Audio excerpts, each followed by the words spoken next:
I had my luggage packed and was getting ready to head out the door with my daughter for our vacation trip when a text came through on my phone.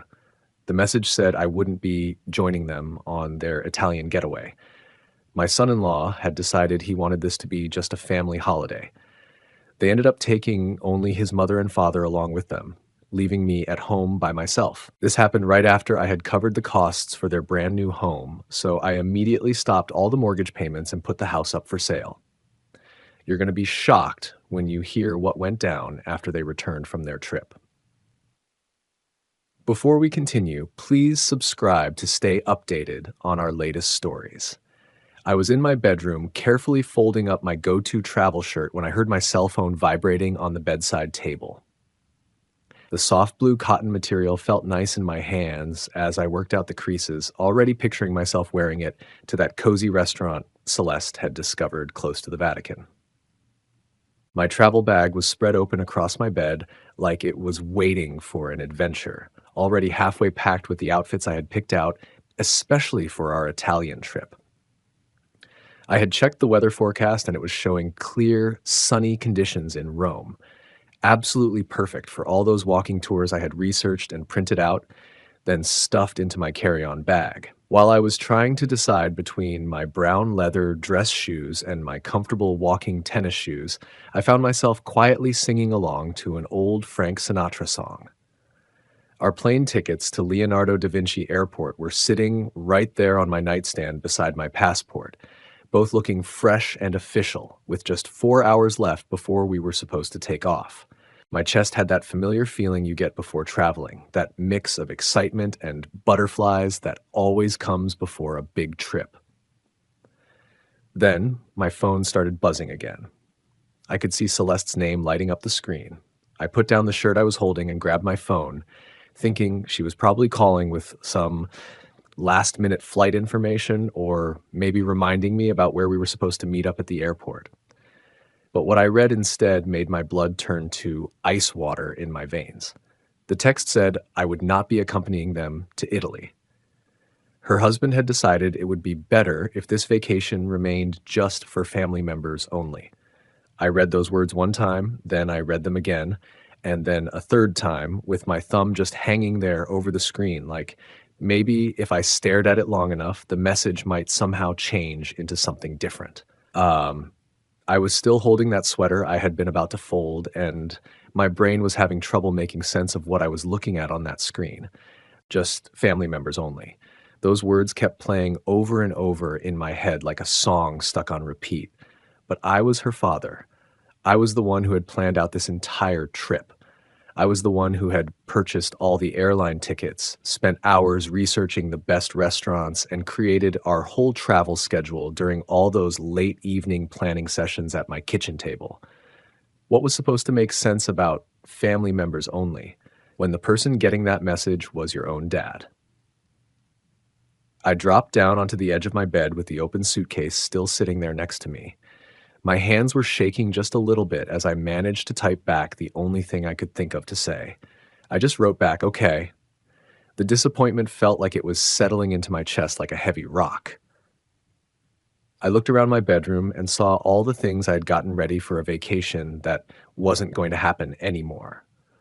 There were all those travel-sized bottles of shampoo and toothpaste lined up on top of my dresser. All those guidebooks were sitting there with their yellow sticky note bookmarks, marking all the places we had been planning to visit together. The brand new camera I had bought just for this vacation was still sitting in its original box, unopened. I closed up my suitcase, taking my time with each motion, being very deliberate about it. Every snap of those metal clasps echoed through the quiet bedroom with a sense of finality. Then I picked up my phone and called the airline, listening to that annoying hold music while I waited to speak with someone about canceling my reservation. The woman who helped me was nice about it and handled everything quickly and professionally. She said, "I'm really sorry to hear your plans changed, Mr. Brennan," and I found myself wondering if she could pick up on the disappointment that was probably obvious in my voice. After I hung up, I went and sat down in my living room, just staring at all those travel brochures that were spread out across my coffee table. The house seemed more empty than it usually did, quiet in a way that made my ears feel like they were ringing. From outside, I could hear Mrs. Holloway's dog barking at something off in the distance, that sharp, insistent sound cutting through the suburban quiet. I reached over and picked up one of those brochures. It was a shiny pamphlet all about Roman architecture, and I set it down on the side table next to my chair. It was a small, pointless gesture, but it was about all I could handle in that moment, when I was finally understanding that I had been very carefully and very intentionally excluded from their plans. When evening time rolled around, it brought with it the same quiet emptiness that had been filling up my house all day long. I had been moving around like a zombie through those hours, even leaving my dinner plates sitting dirty in the sink instead of washing them right away, like I always do. That packed suitcase was still sitting there by my bedroom door, constantly reminding me of all the plans that were never going to happen now. I had the television going in the living room, some evening news show that I wasn't really paying attention to. I kept picking up my phone for no real reason, just scrolling through random stuff, feeling restless, and making my fingers fidget against the screen. I figured maybe checking Facebook might help distract me from this empty feeling I had in my chest. I scrolled past Mrs. Fairbanks's pictures of her cat, some recipe posts from the ladies in my book club, and political stuff that I didn't feel like reading. The familiar blue light from the screen was actually kind of soothing in my living room as it was getting darker outside. That's when I spotted it. Darian's parents were standing right there in front of the Coliseum, both of them smiling big at the camera with that look tourists get when they've found the perfect spot for a photo. The caption underneath said, "Beginning of the best family vacation ever." The timestamp showed it had been posted just 2 hours earlier. My thumb stopped moving above the screen. Maybe they had taken a different trip, or maybe this was just an old picture they decided to post now. My heart started beating faster as I clicked on the profile to look at more pictures.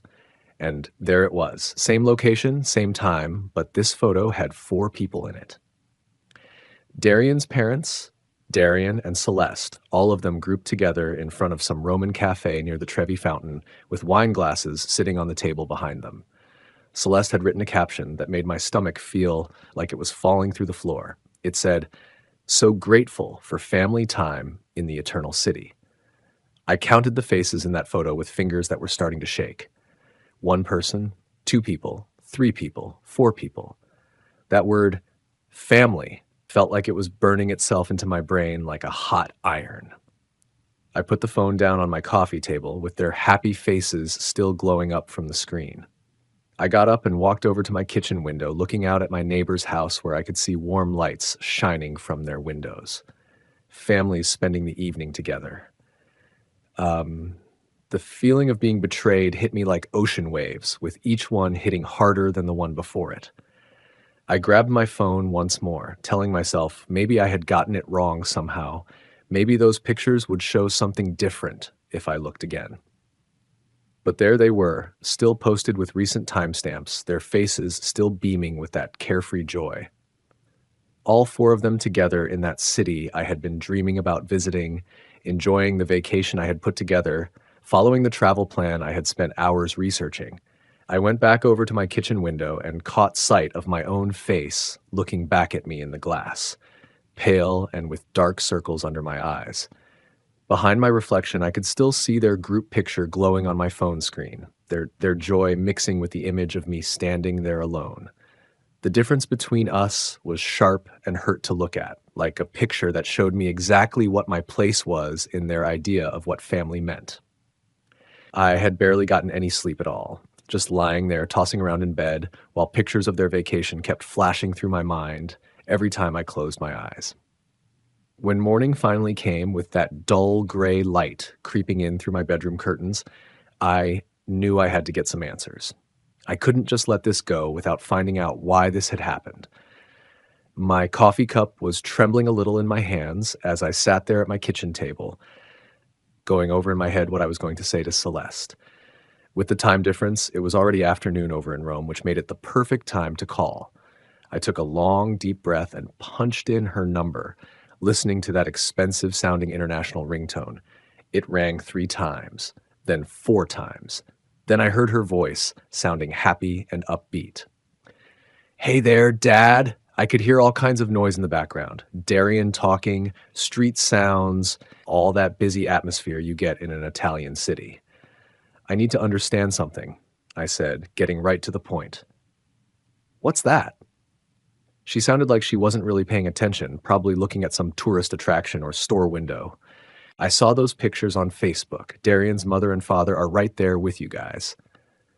There was a pause, and it went on for a long time. Then when she spoke again, her voice had changed and sounded like she was getting ready to defend herself. Dad, we can talk about this and explain everything. You told me it was just for family members only.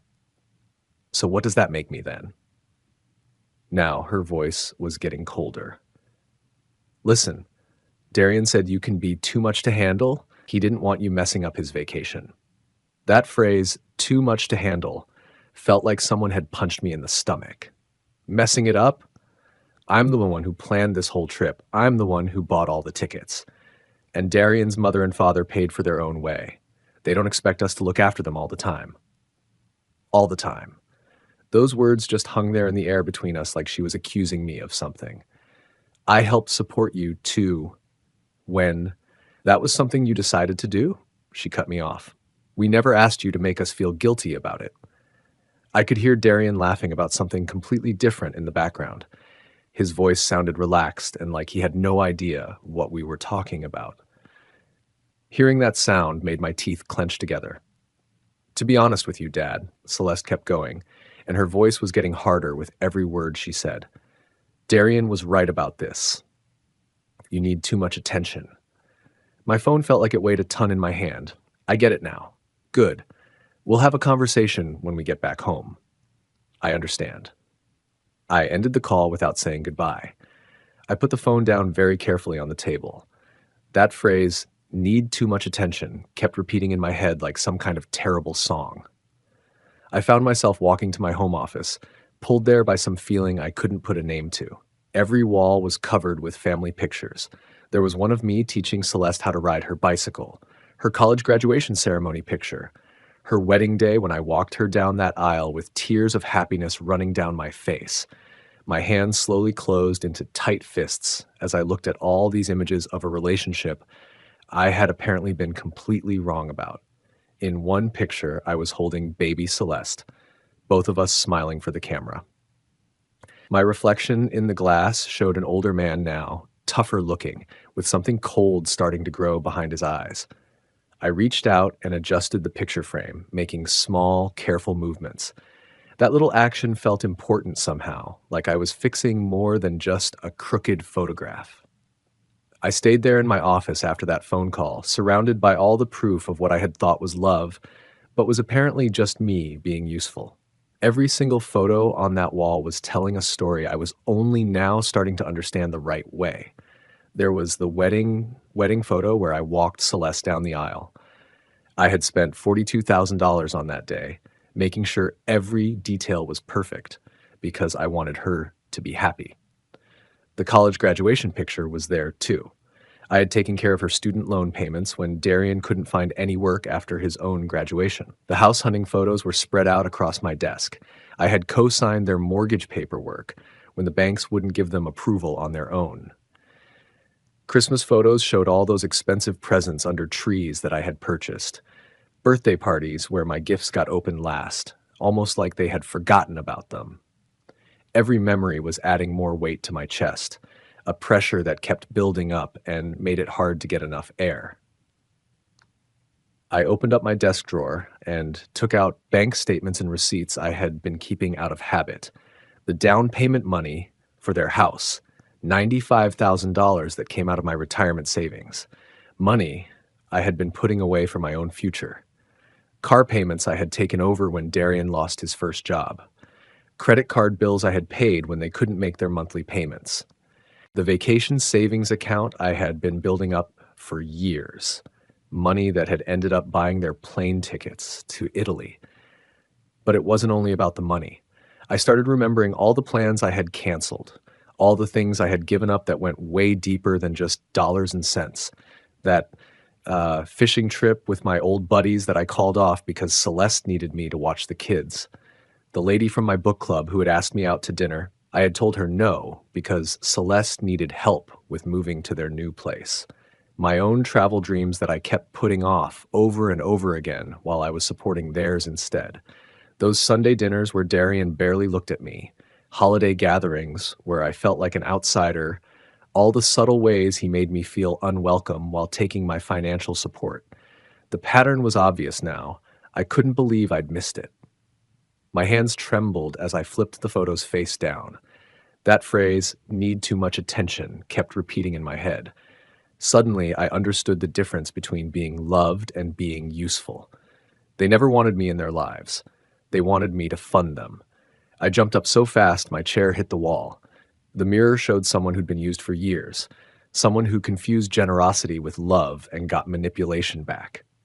The reflection showed a man who'd been patient and giving, repaid with betrayal. I opened my laptop, staring at my bank account where both Celeste and Darian had access. My finger hovered over the trackpad, one click from changing everything, but I closed it. The action hung suspended. Some decisions need planning, not impulse. I sat in my office's heavy silence. The closed laptop felt like a door I wasn't ready to open. Years of manipulation weighed on my shoulders as I stared at the overturned family photos. My quiet house held its breath, then my phone pinged with my banking app notification. I almost ignored it, expecting routine spam, but something made me check. Account alert, transaction processed. I opened the app, expecting a utility bill. Instead, the details hit like a punch. $892 Il Convivio restaurant, Rome, Italy. Timestamp 3 hours ago, their lunchtime. Celeste had used my authorized user card, emergency access I'd given her years ago when she was building credit. The irony burned. They excluded me from their family vacation, but used my money for fancy Roman meals. I scrolled through recent transactions with growing disbelief. Hotel charges, boutiques, attractions, all on my card, while Darian's parents supposedly paid their own way. I paced my office, phone clutched tight. Every family photo looked different now, like evidence. The thought formed clearly. This is my chance. I opened the card management section. Celeste's name sat in black letters, representing years of financial access granted from love, returned as manipulation. Another ping, 127 Elegant Style, Rome. She was shopping while I processed their betrayal. That decided it. My finger hovered over remove user. Years of being supportive warred with certainty that support and exploitation were different. The confirmation appeared. Are you sure? This cannot be undone. I selected yes. Authorized user access revoked. I felt my first real control in years. Foreign but satisfying. I set the phone down carefully, looking at my reflection in the dark screen. For the first time in days, I smiled. I went to make coffee, moving with more purpose than I'd felt since that devastating text. The coffee maker gurgled while my neighbor's lawnmower started, ordinary life continuing as my quiet revolution began. Next morning, I sat at my kitchen table, actually enjoying coffee for the first time in days. The paper lay spread before me when my phone rang aggressively. International number, 9 a.m. here, 4 p.m. in Rome. I let it ring twice before answering, no longer eager to please. Good morning, Celeste, I said, hearing her sharp intake. Dad, what did you do to the card? Immediately demanding no pleasantries. I removed your account access. Don't give me that.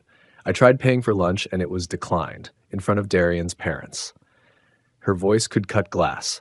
The waiter came back 4 times. It was humiliating. That must have been embarrassing, I replied, sipping coffee. Embarrassing? It was mortifying. You can't do that. I need that card. For what? I thought you didn't need me taking care of you constantly. That's completely different. Her voice kept getting shriller with every word. Is it? There was quiet, and I could hear muffled talking in the background before she returned with poison in her tone. You fix this immediately, or you'll face consequences. What consequences? Darian and I have been discussing things. When we return, we're researching care facilities. My coffee mug stopped halfway to my mouth. Care facilities? You're aging, Dad. You clearly can't manage your money responsibly. The cruelty in her words was shocking.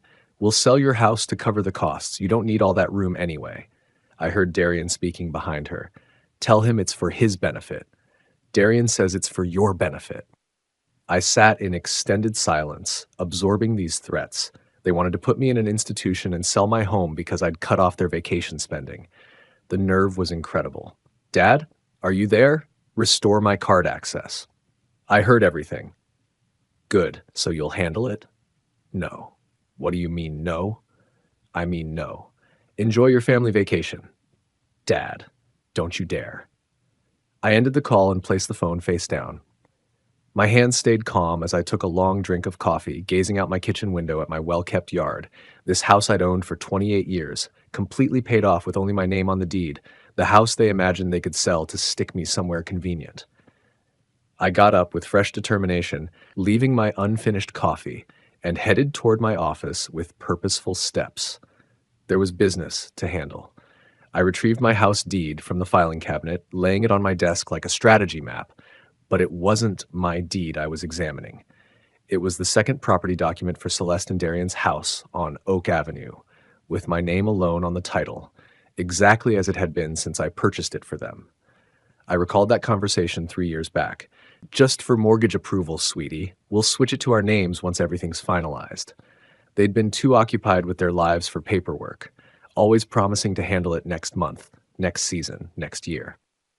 I located Kai Nakamura's business card in my desk drawer.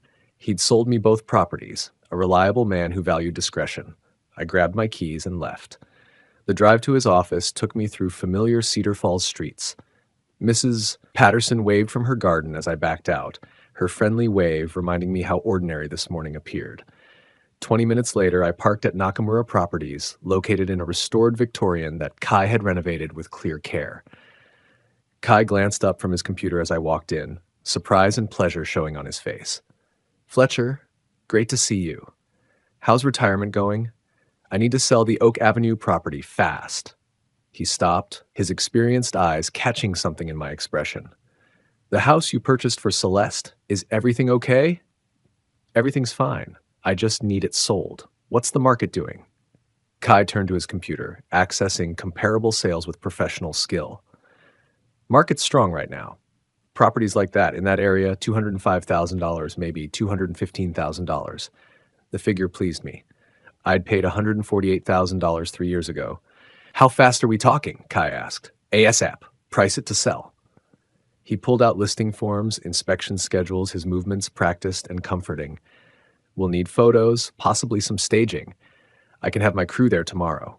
The house has current occupants. Oh, will Celeste coordinate the showings? Celeste's in Italy. I have keys. Kai seemed slightly puzzled, but professionally accommodating. We covered listing price, commission, closing schedules. I signed the listing contract, my signature confident in, and final. I'll begin marketing right away, Kai said.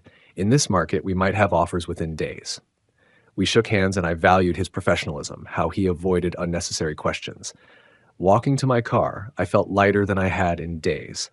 Classical music from my radio filled the quiet as I drove slowly through downtown Cedar Falls, viewing my hometown with fresh perspective. At a red light, a young family crossed the street, father holding a toddler, mother with a stroller. I remembered when Celeste was that age, before everything became about money and manipulation and what I could provide instead of who I was. I pulled into my driveway and sat briefly, looking at my mailbox with Brennan painted in faded letters. The name felt different now, meaningful again. I walked up my front steps, keys jingling, a sound promising more changes ahead. Inside, I opened my laptop to find an email from the real estate service. Property listed successfully appeared on screen, and I felt satisfaction seeing those words. But more work remained. I opened a new browser tab and searched Moving Services Cedar Falls, Iowa. Large corporate companies filled the first results, but I scrolled past them, seeking something personal and dependable.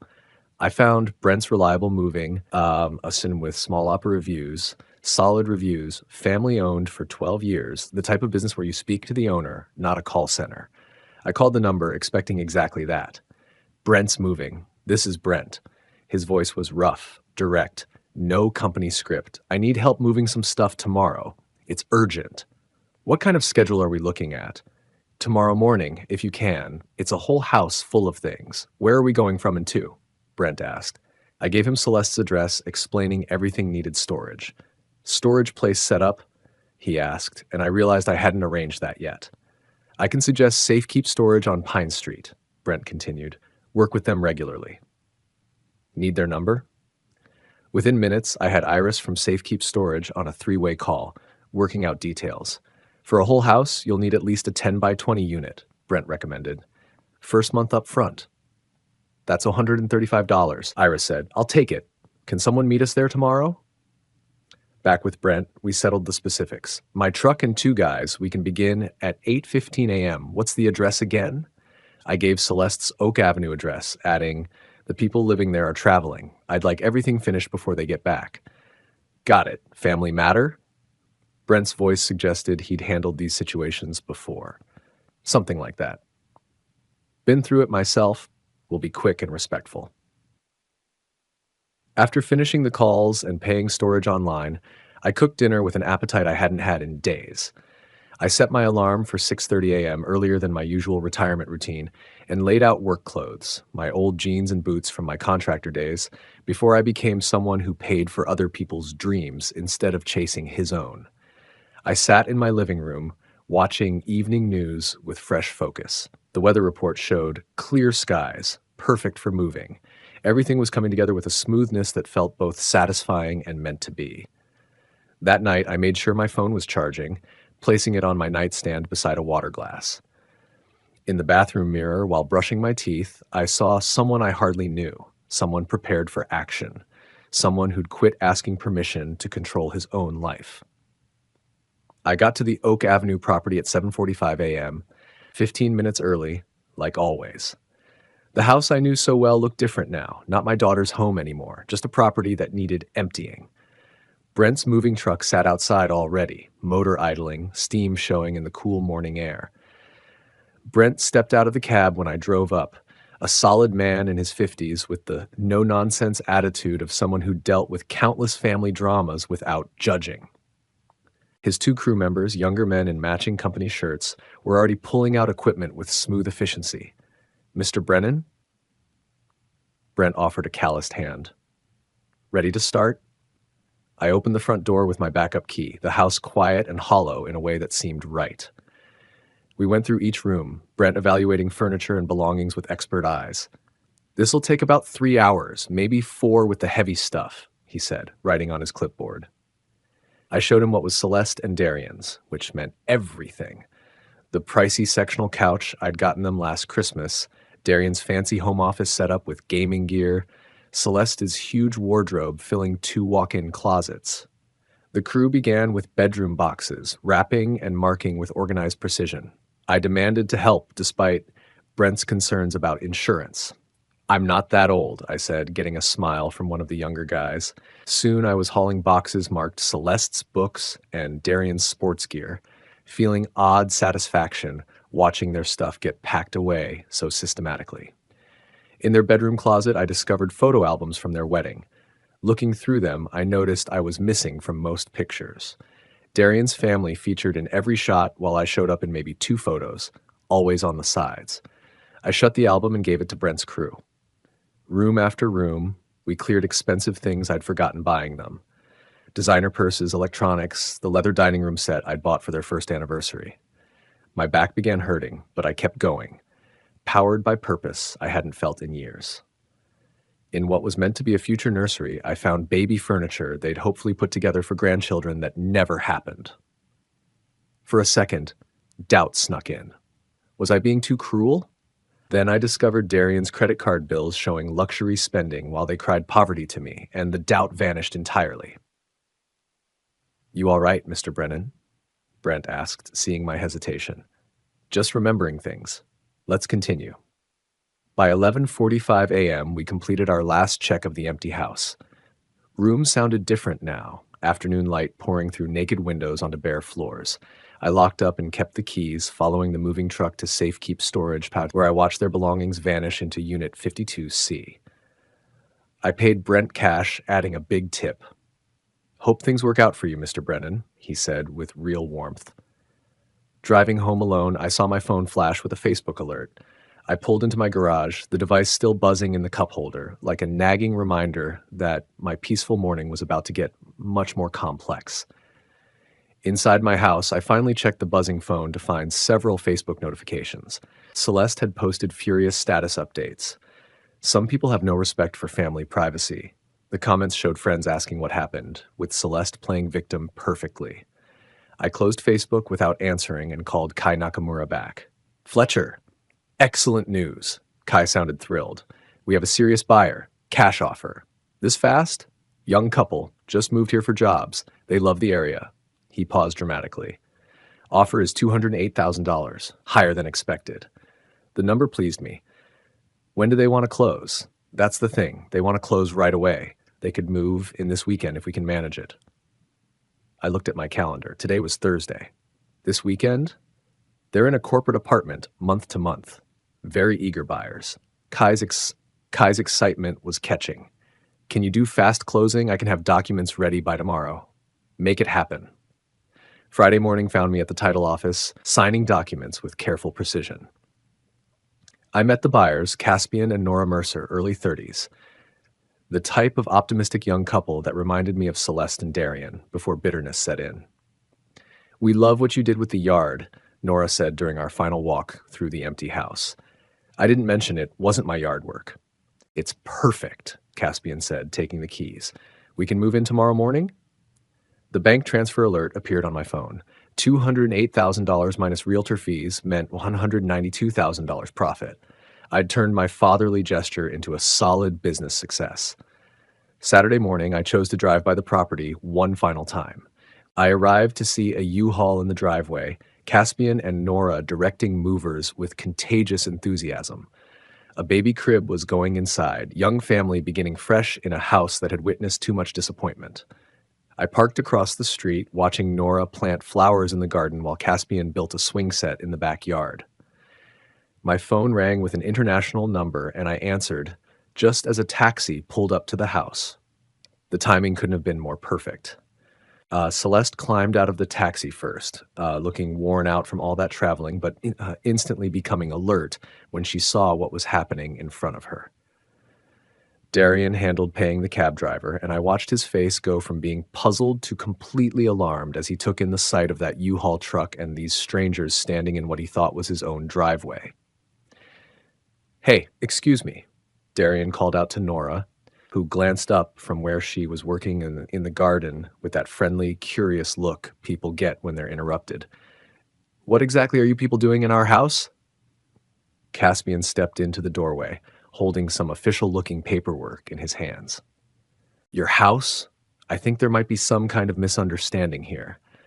I climbed out of my own car and walked steadily toward this whole scene that was unfolding, reaching into my jacket pocket to pull out an envelope I had prepared. Celeste caught sight of me standing there, and I watched her facial expression change from confusion to understanding to absolute rage in the space of about 3 seconds.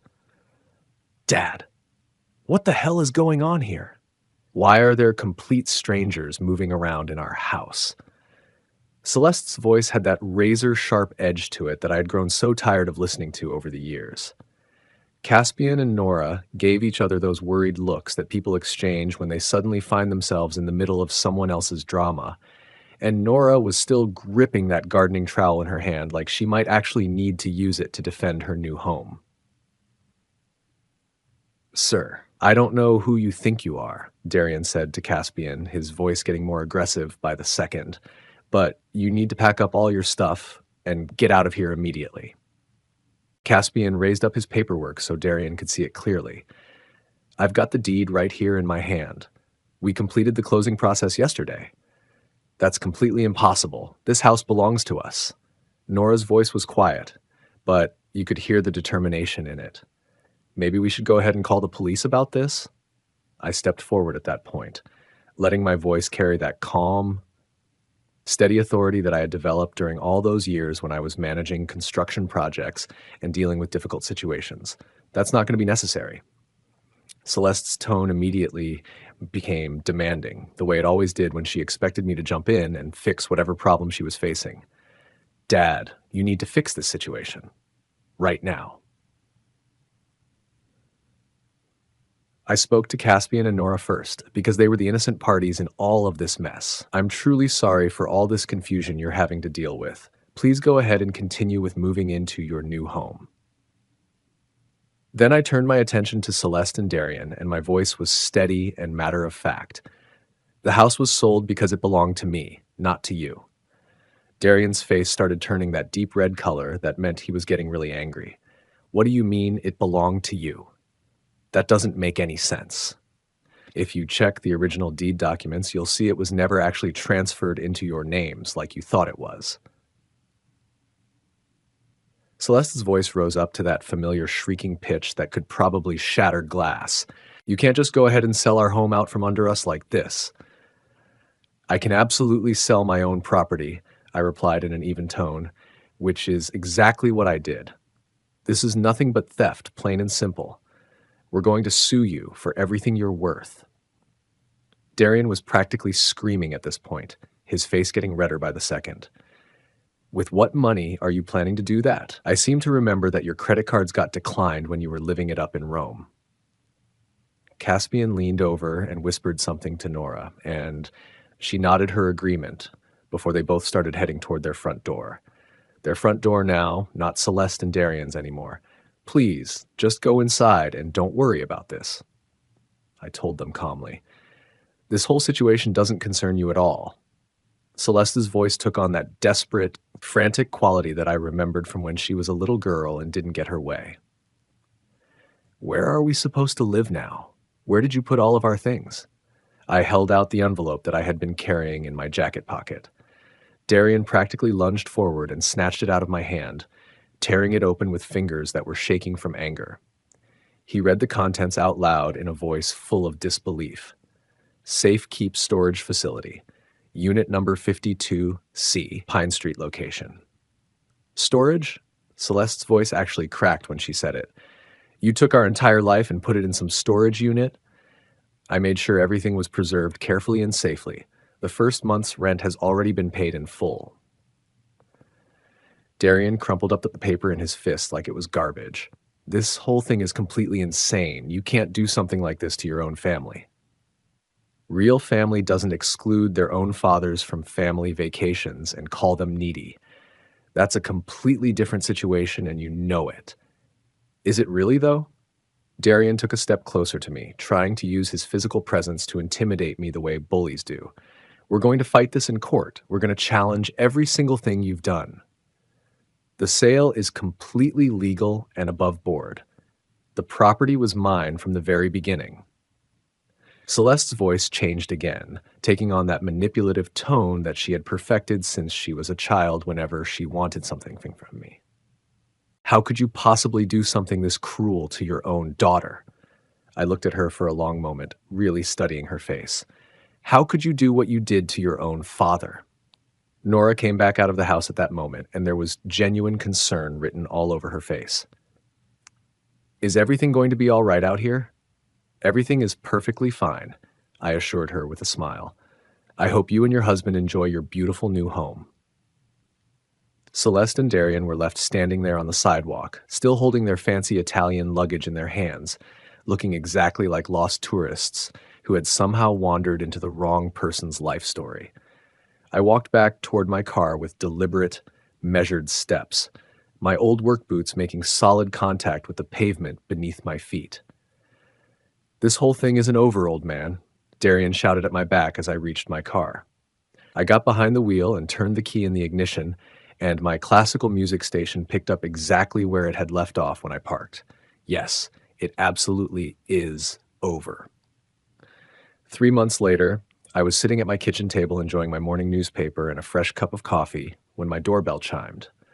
A process server was standing on my front porch, holding legal documents that turned out to be Celeste and Darian's lawsuit against me.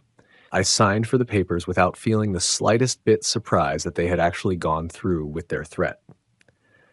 By that same afternoon, I was sitting in the exact same kitchen chair reviewing the court's official decision. Lawsuit dismissed. Property owner had full legal right to sell his own property. The judge had been extremely thorough in his review and completely unsympathetic to their various claims and arguments. Darian and Celeste were now responsible for paying their own attorney fees, which I imagined was going to be quite expensive for them.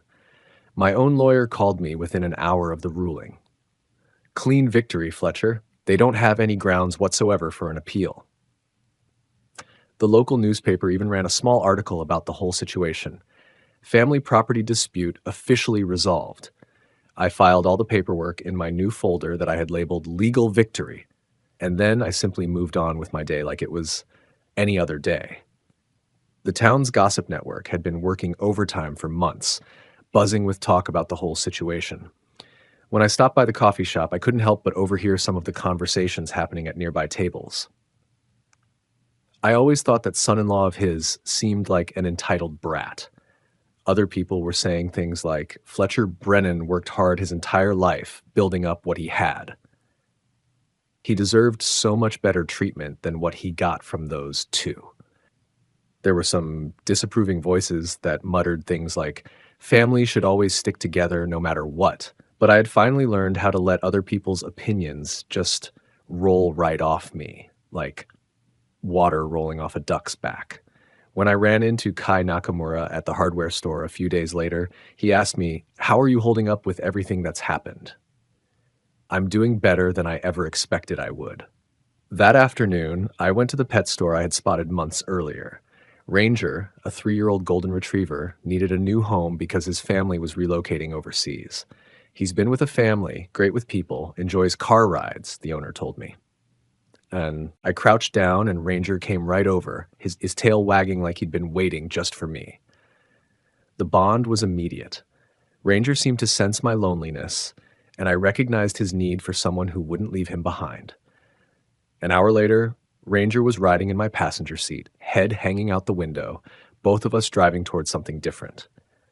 That first night, he slept beside my bed, and for the first time in months, neither of us was alone. With Ranger lying at my feet, I looked up travel trailers online. Best RVs for senior travel brought me to articles about freedom and adventure. At RV lots, salespeople were happy to help. I test drove a 28-foot Airstream, the right size for one person and a dog who had already claimed the front seat before we even finished the paperwork. I used my second car's trade-in value plus my savings to buy it completely. Ranger took to RV living right away. We mapped our route. National parks, small towns, places I'd always wanted to visit but had put off for family duties. The morning we left Cedar Falls, my house was ready for a long absence. I had arranged mail holding and asked neighbors to check on the property. Loading the trailer, I packed camping equipment, Ranger's gear, and one photo album with pictures of Celeste as a child, before disappointment changed us both. Ranger could sense adventure ahead, his excitement spreading to me as I started the engine and checked the trailer hitch. We drove through Cedar Falls one final time, past familiar spots that seemed smaller now. Going by Oak Avenue, I saw Caspian and Nora's kids playing in the yard. The house was finally filled with the happiness it was designed for. The highway sign said Montana, 850 miles. Ranger had his head out the window, my hand firm on the wheel, both of us finally free. That evening, we pulled over at a scenic overlook in Montana. I set up a camping chair as the sun dropped behind the mountains, coloring the sky in orange and purple shades I'd never stopped to appreciate before. Ranger settled next to me, peaceful and faithful, wanting nothing more than friendship. For the first time in years, I was exactly where I was meant to be. To hear the next story, click the box on the left. And as always, thank you for watching.